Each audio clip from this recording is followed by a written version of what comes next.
Hi friends, అసలు వడ్డీతో కలిపి 1,00,000 వరకు చేనేత కార్మికులకు రుణమాఫీ చేయాలని తెలంగాణ ప్రభుత్వం నిర్ణయం తీసుకుందండి. ఇందుకు గాను 2017 ఏప్రిల్ నుంచి 2024 మార్చ్ మధ్యకాలానికి వర్తింపజేస్తూ చేనేత కార్మికుల రుణమాఫీపై మార్గదర్శకాలను కూడా విడుదల చేసింది. దీనికి సంబంధించి పూర్తి సమాచారం ఈ విధంగా ఉందండి.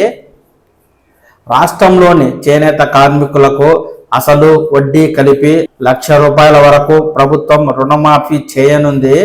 ఈ పథకం 2017 ఏప్రిల్ 1వ తేదీ నుంచి 2024 మార్చి 31వ తేదీ వరకు అన్ని బ్యాంకులు, జిల్లా సహకార కేంద్ర బ్యాంకుల్లో వ్యక్తిగతంగా చేనేత వస్త్రాల ఉత్పత్తి, కార్యనిర్వాహకన మూలధనం, ఇతర వృత్తి సంబంధ కార్యకలాపాల కోసం తీసుకున్న రుణాలకే వర్తిస్తుందని రాష్ట్ర చేనేత శాఖ వెల్లడించింది.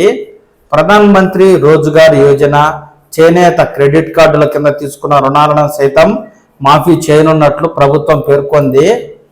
రుణమాఫీ అమలుపై చేనేత శాఖ ముఖ్య కార్యదర్శి శైలజ రామయ్యర్ గురువారం మార్గదర్శకాలను విడుదల చేయగా, మార్గదర్శకాలు ఇవి: జిల్లా కలెక్టర్ అధ్యక్షతన ఉండే జిల్లా స్థాయి కమిటీలో డిసిసిబి సిఇఓ, చేనేత శాఖ ఆర్డిడి, లీడ్ బ్యాంక్ మేనేజర్, అలాగే నాబార్డ్ డిజిఎం, పరిశ్రమల శాఖ జిఎం, జిల్లా సహకార కార్యదర్శి సభ్యులుగాను, చేనేత శాఖ ఏడి కన్వీనర్గాను ఉంటారు.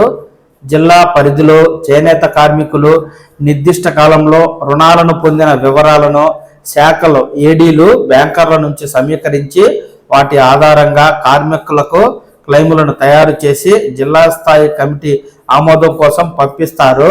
జిల్లా స్థాయి కమిటీ ఆమోదం అనంతరం రాష్ట్ర స్థాయి కమిటీకి ప్రతిపాదనలు పంపుతారు. చేనేత శాఖ డైరెక్టర్ అధ్యక్షతన వహించే ఈ కమిటీలో రాష్ట్ర స్థాయి బ్యాంకర్ల కమిటీ, టెస్కాప్, నాబార్డ్ రాష్ట్ర స్థాయి అధికారులు సభ్యులుగా ఉంటారు. అదనపు డైరెక్టర్ కన్వీనర్ గా వ్యవహరిస్తారు. జిల్లా స్థాయి కమిటీ నుంచి వచ్చిన ప్రతిపాదనలను రాష్ట్ర స్థాయి కమిటీ ఆమోదించిన తరువాత రుణమాఫీ మొత్తం ఆయా చేనేత కార్మికుల ఖాతాలో జమ అవుతుంది. అనంతరం బ్యాంకర్లు ఎలాంటి బకాయిలు లేవని నో డ్యూస్ ధృవీకరణ పత్రం జారీ చేస్తారు. రుణమాఫీ అనంతరం కార్మికులు కోరుకుంటే మళ్ళీ ఆ మేరకు రుణాన్ని బ్యాంకులు మంజూరు చేస్తాయి. ఎవరైనా కార్మికులు ప్రస్తుతం చేనేత కార్యకలాపాల్లో లేకపోయినా వారి ఖాతాలు నిరర్ధక ఆస్తుల ఖాతా ఎన్పిఏ కింద ఉన్నా మళ్ళీ రుణాలు రావు. ప్రభుత్వ మార్గదర్శకాలను అనుసరించి సత్వరమే అర్హులైన చేనేత కార్మికుల రుణమాఫీకి అన్ని జిల్లాల ఏడీలు చర్యలు తీసుకోవాలని మార్గదర్శకాల్లో శైలజ రామయ్యర్ సూచించారు.